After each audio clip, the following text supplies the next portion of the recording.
nombre resuena como una pesadilla en Bélgica: el carnicero de Mons. A mediados de los años 90, cuando el país aún lidiaba con el escándalo de Marc Dutroux y creía haber visto lo peor, la tranquila ciudad de Mons se convirtió en el escenario de un horror distinto. 5 mujeres desaparecieron y sus restos aparecieron descuartizados, repartidos en bolsas de basura por la región, en un macabro juego del gato y el ratón con la policía. El asesino, nunca identificado, parecía elegir cuidadosamente los lugares donde abandonaba los restos, como si quisiera burlarse de las autoridades y sembrar el pánico entre la población. Este vídeo desgranará en detalle la cronología de los hallazgos, las hipótesis investigativas reales, los patrones de su modus operandi, los errores y puntos ciegos de la investigación, y trazará un perfil tentativo de este asesino serial sin rostro. La historia del carnicero de Mons comienza a revelarse al público en 1997, pero sus raíces se remontan al año anterior e incluso antes. A continuación, repasamos la cronología precisa de los hallazgos de restos humanos asociados a este caso.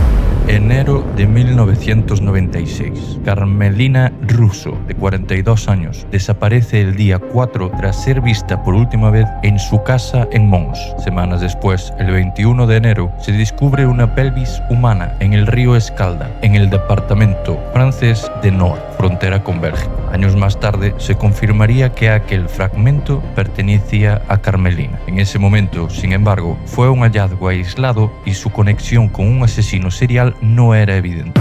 El 21 de julio de 1996, Martine Bon, de 43 años, una mujer francesa que llevaba una vida errante, es deportada como desaparecida. Poco después, ese mismo mes, un torso femenino es rescatado de las aguas del río Aine en las afueras de Mons. No se pudo identificar entonces, pero con el tiempo se sabría que era el tronco de Martine Bon. Este hecho, ocurrido en 1996, empezaba a pintar la preocupante imagen de que algo siniestro ocurría en la región, aunque las autoridades aún no lo habían vinculado con un patrón más amplio.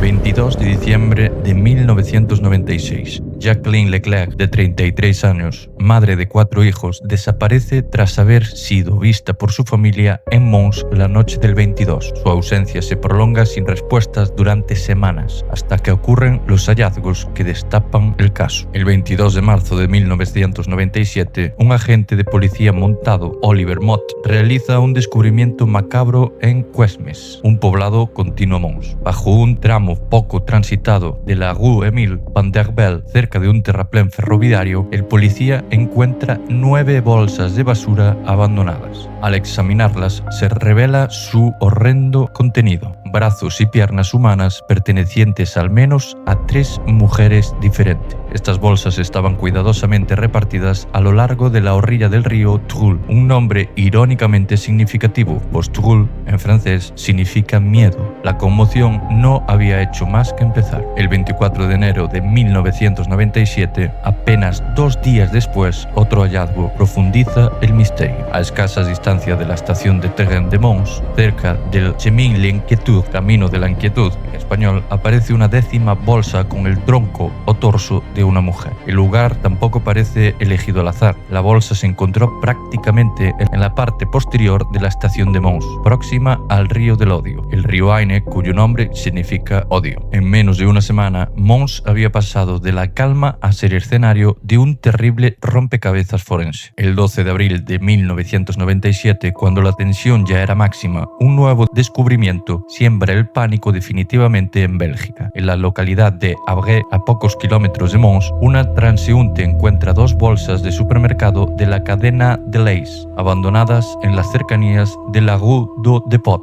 calle del Depósito, junto al río Aine. Y, si os dais cuenta, los nombres de las calles, de los ríos, etc., tienen mucho que ver. El río del miedo, la calle del Depósito, donde depositan los cuerpos. Es decir, este caso tiene mucho para analizar. En el interior de estas bolsas, autoridades autoridades hallan una pantorrilla, un pie y una cabeza humana en avanzado estado de descomposición. Los restos parecen corresponder a una mujer de alrededor de 40 años. Este macabro envío confirmaba los peores temores. Un asesino múltiple estaba actuando y dispersando los restos en distintos puntos de la región de Mons. A estas alturas, la policía ya había recuperado partes de al menos 4 cuerpos femeninos en un radio geográfico pequeño. La prensa belga comenzó a referirse al perpetrador como el descuartizador de Cuesmes o el carnicero de Mons, reflejando la naturaleza atroz de los crímenes. Además, pronto se supo que los homicidios no eran recientes en su totalidad. Algunas víctimas parecían llevar semanas e incluso años muertas antes de la aparición de sus restos. De hecho, el análisis forense inicial sugirió que los asesinatos se habían cometido en un periodo que abarcaba de pocas semanas hasta 2 años atrás, es decir, posiblemente desde 1995 o 1996 hasta 1997, que es en el momento en el que estamos narrando. Esto explicaba por qué algunos restos presentaban mayor deterioro que otros,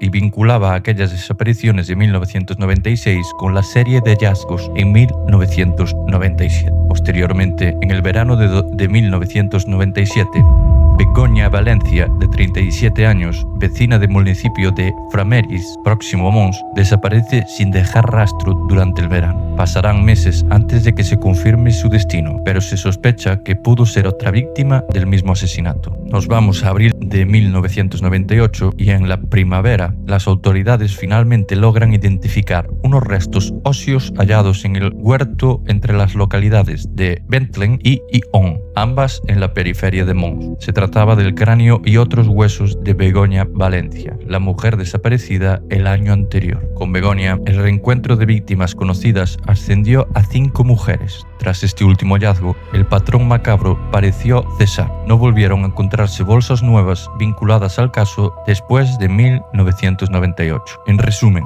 entre 1996 y 1998, la región de Mons y zonas limítrofes fueron el escenario de una serie de descubrimientos espeluznantes. Restos de 5 mujeres ocultos en bolsas y dispersados en distintos puntos. Esta cronología precisa de los hallazgos contribuye la columna vertebral del caso, y a continuación profundizaremos en quiénes eran esas víctimas y qué patrones comunes presentaban. Detrás de cada resto hallado había una mujer con nombre, historia y problemas reales. Lejos de reducirlas a víctimas anónimas, es importante conocer quiénes eran y qué las unía, pues allí pueden residir claves del caso. Todas eran residentes o frecuentaban Mons y todas enfrentaban dificultades en sus vidas, lo que hacía especialmente vulnerables. Carmelina Russo, 42 años, vecina de Mons, desapareció el 4 de enero de 1996. Carmelina era, según las fuentes, una mujer casada y posiblemente madre que atravesaba situaciones de estrés personales o familiares en la época de su muerte. Su pelvis fue el primer vestigio de esta cadena de crímenes, encontrada en un río de Francia pocas semanas después. Por las dificultades para identificar restos tan fragmentados, no se supo inmediatamente que era ella, pero se sospechaba que frecuentaba la zona de estaciones de tren de Mons, un punto común en estas historias. Martine Bon, 43 años, de origen francés. Martine vivía en Mons desde hacía un tiempo. Había sido trabajadora sexual en el pasado y llevaba una vida itinerante. Algunas fuentes le describen como una mujer transgénero o trans que trabajó en bares de ambiente sórdidos tanto en Bélgica como en Francia. Había perdido contacto con su familia y estaba socialmente aislada. Martine desapareció el 21 de julio de 1996. Su torso mutilado apareció ese mismo verano en el río Aine, aunque en 1996 no fue plenamente identificado. Años después, tras los hallazgos de 1997, se confirmó que aquellos restos eran suyos.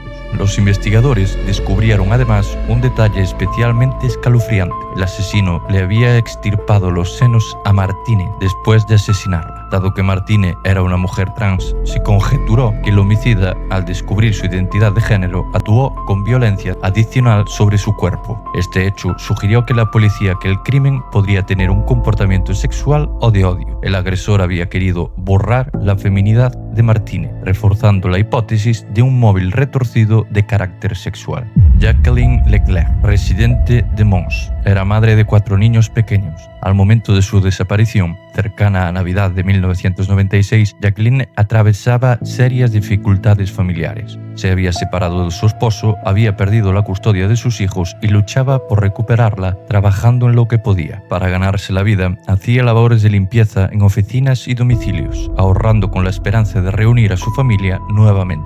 A raíz de sus problemas y soledad, solía pasar tiempo en los alrededores de la estación de Mons, un lugar donde se congregaban personas marginadas buscando compañía o refugio. Jacqueline fue vista por última vez el 22 de diciembre de 1996 por su hermana, quien la dejó en casa esa noche. Tras ser reportada desaparecida semanas después, no hubo rastro de ella, hasta que sus brazos y piernas aparecieron el 22 de marzo de 1997 en Cuesmes, en las bolsas descubiertas por la policía. Jacqueline había sido brutalmente asesinada y desmembrada. Tenía solo 33 años y una vida marcada por la adversidad, truncada de la forma más terrible.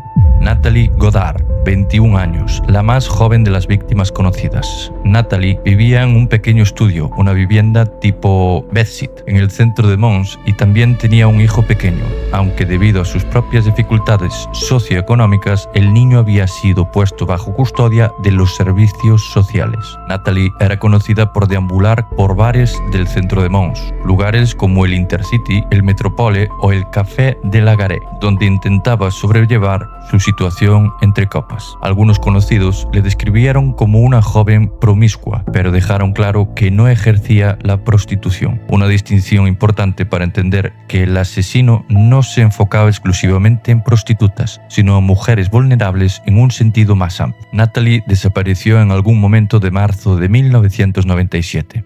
Su cuerpo mutilado fue hallado más adelante en las aguas del río Aine, similar a Martinebon. La identificación de Natalie se logró tras comparar los restos con reportes de desaparecidas en la zona. Su juventud y circunstancias añadieron una dimensión aún más trágica al caso. Begoña Valencia, 37 años, vecina de Frameries, municipio cercano a Mons, desapareció en el verano de 1997. Begoña era mayor que Natalie, pero aún una mujer joven, y al igual que las demás, tenía su propio historial de problemas personales. Sus conocidos relataron después que Begoña tenía una rutina. Tomaba un autobús local cada tarde para desplazarse, quizás hacia Mons. Es posible que el asesino supiera de este hábito y la hubiera interceptado en alguna estación o parada de bus. Durante meses su familia y vecinos no supieron nada de su paradero. Finalmente, en la primavera de 1998 se encontraron huesos humanos en un área rural entre Lyon y un lugar llamado Bethlehem, otra coincidencia simbólica en los topónimos. Las pruebas forenses confirmaron que se trataba de Begoña Valencia. Este fue el último nombre en sumarse a la lista de víctimas del carnicero de Mons, al menos de las que se tiene constancia oficial. En la comunidad de Frameries, alguien arroja una ofrenda floral a un río cada año en memoria de Begoña, un gesto anónimo que muestra que, pese al tiempo, las víctimas no han sido olvidadas. En conjunto, estas 5 mujeres compartían un perfil. Todas eran habitantes del área de Mons, con vidas difíciles, problemas económicos, familiares o de marginación social, y que a menudo pasaban tiempo en entornos públicos, como la estación de tren o bares céntricos, donde quizás el asesino podía observarlas o ganarse su confianza. No se trataba de turistas ni de desconocidas recién llegadas, sino de mujeres locales, parte de tejidos de la ciudad, pero en sus extractos más frágiles. Esta condición de vulnerabilidad pudo convertirlas en blancos para un depredador que buscaba víctimas menos protegidas y tal vez menos buscadas por las autoridades en caso de desaparecer. Conocer sus historias humaniza el caso y subraya la crueldad del asesino, que no solo cegó su vida, que no solo cegó vidas, sino que atacó a personas que ya estaban pasando por momentos difíciles en sus vidas. El apodo de carnicero no fue puesto al azar. El modus operandi del asesino de Mons mostraba una frialdad y técnica escalofriantes. Varios elementos constantes en la forma de actuar del criminal permitieron a la policía vincular los casos y dibujar un patrón claro. Desmembramiento preciso. Todas las víctimas fueron descuartizadas con notable precisión anatómica, hasta el punto de que en un inicio se conjeturó que el homicida podía tener entrenamiento profesional como carnicero, cirujano o veterinario. Las autopsias revelaron cortes limpios en algunas articulaciones, sugiriendo conocimiento de cómo separar extremidades rápidamente. Esta destreza para desmembrar cuerpos fue lo que originó el sobrenombre de carnicero, ya que recordaba a la labor de un matarife trabajando con un cadáver. Sin embargo, cabe señalar que no todos los cortes eran perfectamente quirúrgicos. Algunos reportes descubrieron también muestras de ferocidad, con secciones toscas o regulares mezcladas con otras más exactas. Esto sugiere que el asesino actuaba con prisa o rabia en ciertos momentos, pero sabía bien lo que hacían otros. Un contraste entre lo metódico y lo bestial en su proceder. Mutilación para impedir la identificación. El asesino se aseguraba de dificultar al máximo la identificación de sus víctimas. En la mayoría de los casos, se deshizo de las cabezas y las manos, eliminando los rasgos faciales y huellas dactilares que habrían permitido identificar rápidamente a las personas asesinadas. De hecho, durante un tiempo, las víctimas fueron conocidas solo por números o por características genéricas, hasta que análisis de ADN y otras técnicas forenses lograron ponerles nombre. La macabra escena habla del cálculo frío del criminal. Quería cuerpos anónimos, reducir a sus víctimas a puzzles difíciles de armar. En palabras de los investigadores, les quitaba lo más básico para ser identificadas, privándolas de su identidad incluso después de muertas. Dispósito de restos en bolsas y en lugares simbólicos. Una de las características más inquietantes de este caso es cómo y dónde el asesino se deshacía de los restos. No los ocultaba enterrándolos o arrojándolos en lugares remotos para que nunca fueran hallados. Al contrario, los colocaba en bolsas de basura o bolsas de supermercado y las dejaba en lugares públicos y a la vista, como quien deja migas en un sendero. Varias de esas bolsas aparecieron en entornos urbanos o semiurbanos, cerca de una estación de tren, junto a un camino, a orillas de un río que cruza la ciudad, y fueron encontradas relativamente pronto por transeúntes o policías. Esto indicaba que el asesino quería que se encontraran, buscaba provocar pánico y enviar un mensaje. Más perturbador aún, los sitios parecían escogidos por la connotación de sus nombres. Como vimos, dejó restos en el río Aine, que significa odio, cerca de la Rue de Depot, depósito insinuando basura, en el Chemin d'Inquietud, inquietud, a orillas del río Trul, miedo, e incluso en un paraje llamado Betlem, que significa Belén, para los últimos restos. Cada topónimo parecía ser parte de una broma macabra o ritual sarcástico. Odio, miedo, inquietud, Belén, ¿eran casualidad? Los investigadores llegaron a creer que nada era casual, que el criminal disfrutaba eligiendo lugares cuyos nombres agregaran un elemento de ironía siniestra a sus crímenes. Esta puesta en escena indicaba a todas luces una mente calculadora y provocadora detrás de los crímenes. Un juego de pistas para burlar a la policía. Todas estas acciones, desmembramientos expertos, ocultamiento de identidad, exhibición deliberada de restos, confluían en lo que un fiscal belga denominó un claro afán de burlarse de las autoridades. La prensa y la policía compararon la situación con un juego siniestro de pistas, donde el asesino iba dejando entregas de restos humanos y obligando a la policía a buscarlos y conectarlos. La concentración geográfica de los hallazgos, un perímetro de apenas unos kilómetros cuadrados alrededor de Mons, reforzaba esta impresión. Era su terreno de juego. De hecho, cuando aparecieron las bolsas en Abré, el 12 de abril de 1997, resultó que el sitio estaba muy próximo a la zona donde la policía ya había establecido vigilancia tras los primeros hallazgos en Cuesmes. El asesino logró colocar las bolsas literalmente a metros de donde agentes patrullaban día y noche sin ser visto. Esto enfureció a los investigadores y dejó en claro que el homicida tenía un conocimiento de despliegue policial o una suerte asombrosa, moviéndose silenciosamente en la oscuridad. Cada vez que la policía reaccionaba, parecía ir un paso atrás de este fantasma cruel. En cuanto al método de asesinato en sí, las autopsias no pudieron determinar con certeza cómo fueron matadas las víctimas, en parte debido al estado fragmentado de los restos. No se mencionaron disparos ni heridas de arma blanca evidentes en las partes halladas, lo que apunta a métodos como la asfixia, el estrangulamiento o incluso sobredosis incluidas, aunque esto es especulación, ya que la causa exacta de la muerte no pudo ser establecida en la mayoría de los casos. Lo que sí está claro es que el asesino actuaba probablemente de forma organizada y premeditada. Elegía a sus víctimas en un entorno conocido, Mons. Las hacía desaparecer discretamente, disponía de un lugar para desmembrarlas con calma, que nunca se encontró la escena del crimen primaria, es decir, el lugar donde las mató y descuartizó, y luego se tomaba el trabajo de distribuir los restos según su macabro plan. Todo ello sugiere una persona que controlaba sus impulsos lo suficiente para no dejar cadáveres enteros ni escenas sangrientas a la vista, y que prefería administrar el terror en dosis, entregando restos poco a poco. Por último, un detalle logístico.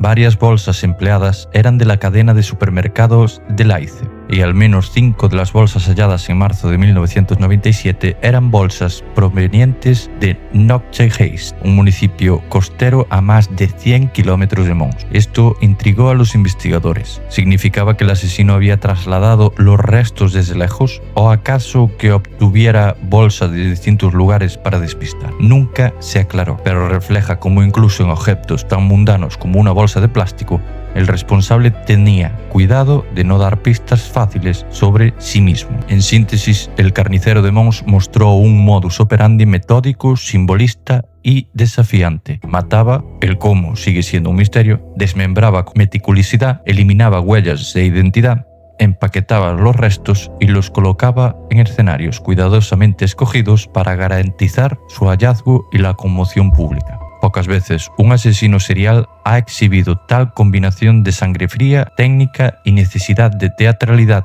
frente al público. Estos patrones serían clave para orientar la investigación, pero también supusieron un reto abrumador. Desde el primer momento en que se comprendió que estaban ante un asesino serial, las autoridades belgas se volcaron en la investigación. Sin embargo, este caso pronto demostró ser uno de los más complejos y frustrantes en la historia criminal del país. Hubo esfuerzos notables por atrapar al culpable, pero también errores, tropiezos burocráticos y puntos ciegos que hasta hoy impiden el cierre del caso. Cuando las bolsas aparecieron en marzo-abril de 1997, la psicosis se extendió entre la población de Mons y de toda Bélgica. La idea de un descuartizador suelto recordaba los peores relatos de terror. La policía de Mons, liderada por el fiscal Pierre Honoré, estableció de inmediato un perímetro de búsqueda intensiva en los lugares del hallazgo. Se utilizaron helicópteros con cámaras infrarrojas para sobrevolar las zonas verdes y riberas del río Aine en busca de más bolsas o fosas ocultas. Buceadores y bomberos dragaron tramos de ríos y pozos cercanos. Los gendarmes patrullaban día y noche los caminos aislados. Era un despliegue importante, motivado por el temor a nuevos crímenes. La presión mediática también era intensa. Titulares como el hallazgo de nuevos restos humanos, siembra el pánico entre los belgas, aparecían en la prensa nacional. Y cada actualización del caso se seguía con morbosa fascinación y horror. En medio de este clima, cundió la urgencia por identificar a las víctimas para dimensionar el caso. ¿Cuántos asesinatos teníamos entre manos? Gracias al trabajo forense acelerado, a mediados de abril de 1997, la Fiscalía anunció que parte de los restos correspondían a Martin Bohm, cuyo torso de 1996 ahora encajaba en el rompecabezas. Esto confirmó que el asesino llevaba activo al menos desde 1996, elevando la cuenta de víctimas conocidas. Cada identificación traía alivio a alguna familia, pero también la destrozaron. Implicaba reconocer que su ser querido había sufrido un final espantoso. Comprendiendo la magnitud del caso, se creó un equipo especial de investigación dedicado exclusivamente a atrapar al carnicero. Esta fuerza de tareas se denominó Célula Corpus y estuvo encabezada por el magistrado Pierre Pillet. Corpus reunió a detectives locales de Mons y a expertos enviados desde Bruselas, e incluso contó con la colaboración de la Unidad de Análisis de la Conducta del FBI, los famosos perfiladores del cuántico, para asesorar en las elaboraciones de un perfil del asesino.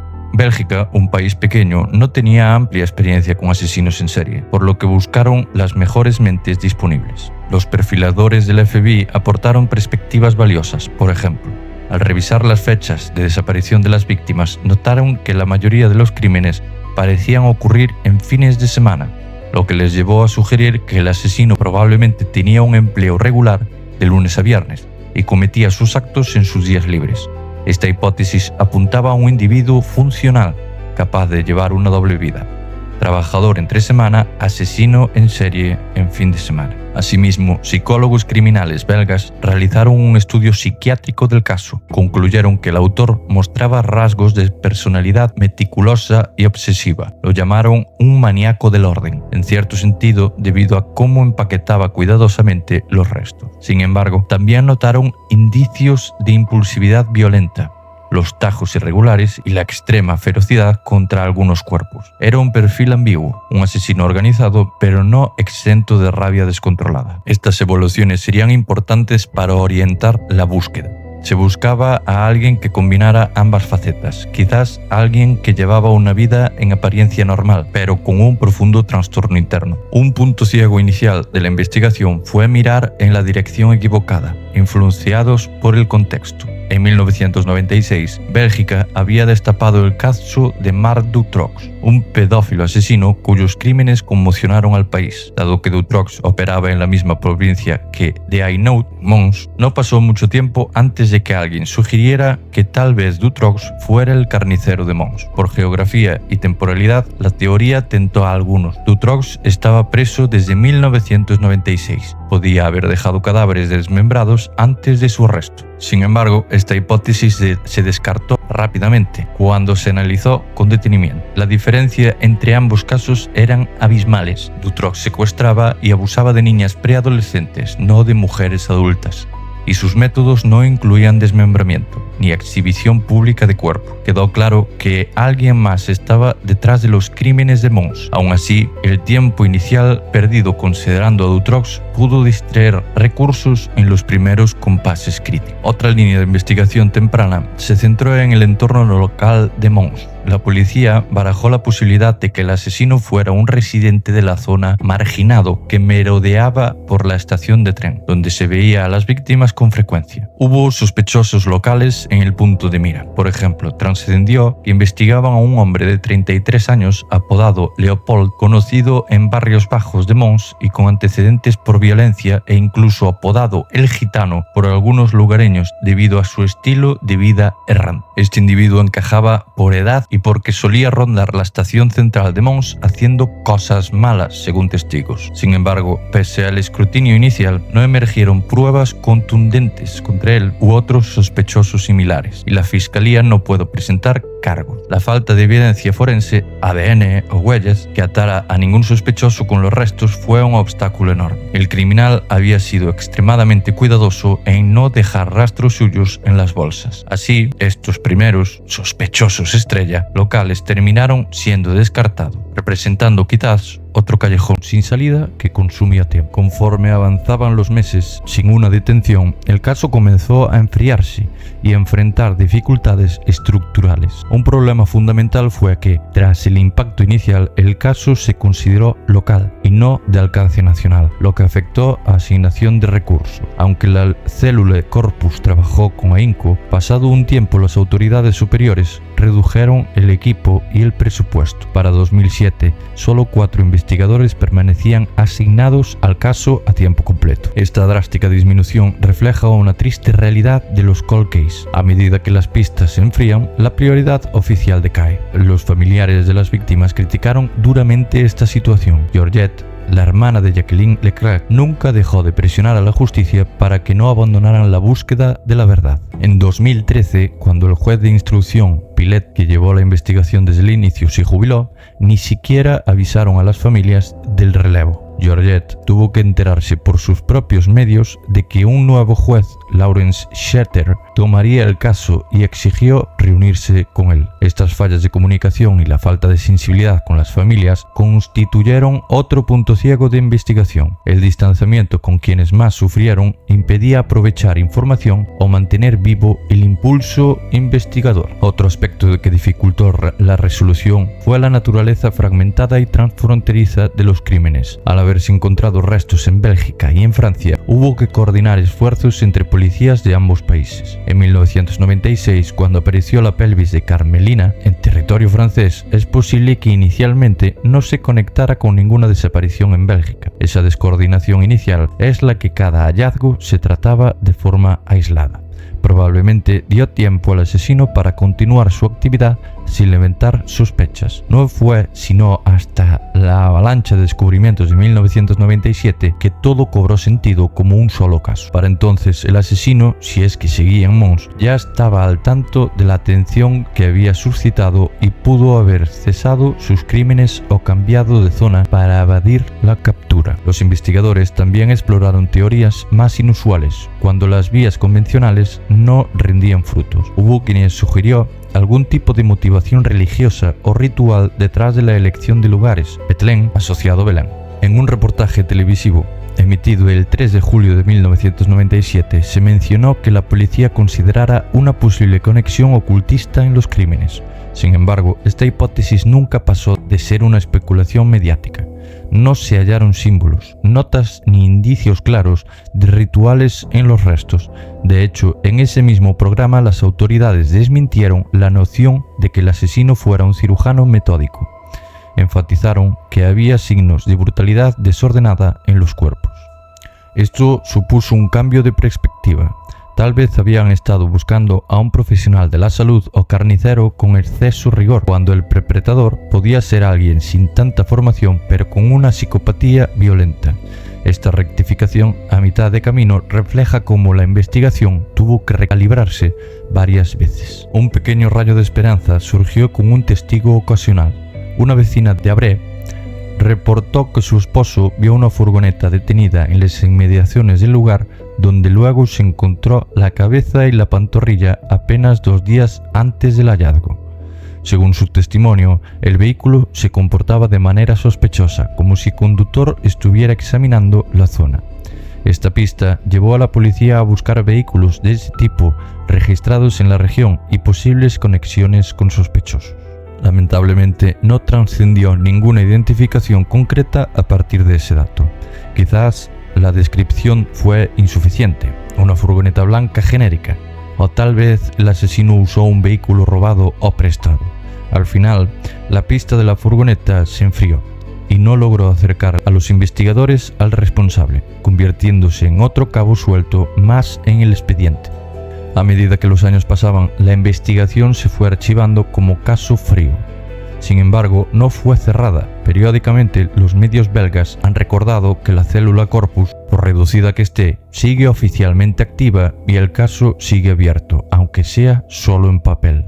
En 2022, al cumplirse 25 años de los asesinatos, autoridades declararon que la investigación continúa y cualquier información nueva sería seguida diligentemente.